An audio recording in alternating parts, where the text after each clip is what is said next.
La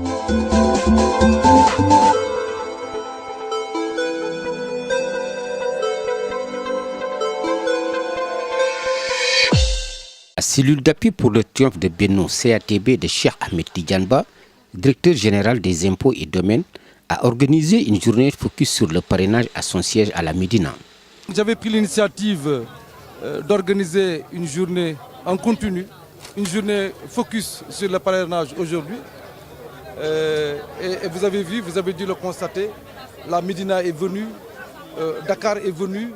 J'ai même vu des militants, en tout cas ceux qui croient au président Macky Sall, au programme du président Macky Sall, sont venus en masse, en nombre, pour lui témoigner leur fidélité et montrer qu'ils sont avec lui en signant les fiches de parrainage. Cette rencontre a vu la participation de plusieurs militantes et militants de la CATB venus divers horizons pour magnifier et accompagner le leader sur la collecte des signatures pour le parrainage. Nous avons reçu des personnes qui n'habitent pas la Médina, c'est vrai, suite aux instructions ou en tout cas aux suggestions du président Macky Sall, nous avons décidé au niveau de la CATB de nous ouvrir. La CATB est partout présente maintenant. Je vous étonnerai si je vous dis que nous sommes à Linguère. Vous avez vu des gens de Linguère venir signer les fiches. Nous sommes à Thiès et massivement à Thiès d'ailleurs, où vraiment il y a une forte implantation du mouvement CATB. Vous le verrez, vous le constaterez les mois à venir. Vous verrez que la CATB est en train d'étendre ses tentacules au niveau de la Médina. Pour Cheikh Ahmed Tidiane Ba, vu l'engagement de ces derniers, se dit très optimiste pour la réélection du président Macky Sall au premier tour à l'élection présidentielle au soir du 24 février 2019. Au-delà des statistiques, le parrainage est un moment de communion politique, est un moment d'animation politique. Et vous avez dû le constater, aujourd'hui ça a été une grande animation au niveau du siège de notre mouvement, la CATB. Et j'en suis très très heureux et je pense qu'aujourd'hui ma conviction est renforcée sur le fait que le président Macky Sall passera facilement au premier tour le 24 février 2019. L'ambiance était aussi au rendez-vous. Ils ont chanté et dansé au rythme des bongoman, ce qui a finalement pris une allure de meeting.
Le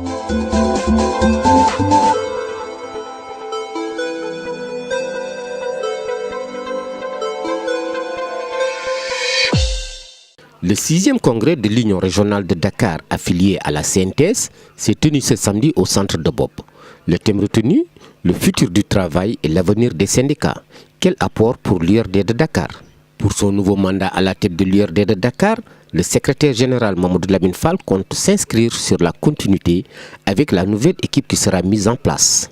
Le nouveau mandat se présente comme une continuité du point de vue de la massification de la Confédération, mais aussi de la lutte pour les préoccupations des travailleurs et des travailleuses. C'est ces défis-là que nous voulons donc mettre devant nous et certainement les relever avec l'équipe que nous allons constituer. Avec un bilan satisfaisant à la tête de l'URD des syndicats CNTS de Dakar, Mamadou Lamine Fall, secrétaire général sortant, a été réélu et plébiscité par ses camarades.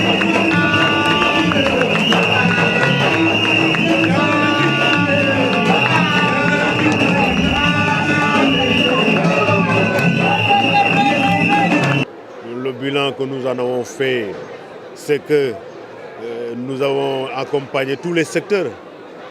Bon, j'en veux pour preuve le protocole que nous avons signé avec la direction générale de la Sénélec, Mohamedou Mokhtar Cissé, qui est venu en tant que directeur et qui a accepté de négocier avec l'Union régionale de Dakar pour réintégrer 493 travailleurs qui étaient spoliés dans le droit. Et l'ancienne direction qu'il a lui remplacé, donc refusé systématiquement. Et je pense que ça, il faut s'en féliciter. Et nous allons continuer, parce que dans d'autres secteurs aussi, les travailleurs vivent une précarité ou bien leurs droits sont souvent spoliés. Il y en a où les gens refusent d'organiser des élections déléguées du personnel. Et souvent, c'est un droit primaire d'ailleurs, reconnu par la Constitution, mais aussi reconnu par les lois internationales. Et de ce point de vue, l'Union régionale, en tout cas, sera là pour faire de sorte que le droit du travail soit préservé. Il s'agira de plaider pour une meilleure prise en charge des travailleurs et continuer le bras de fer avec le patronat pour l'augmentation des salaires. Nous avons négocié depuis quelques mois quand même. Et le SMIC a évolué de 37 000 et quelques. Nous avons signé pour 2019 55 500.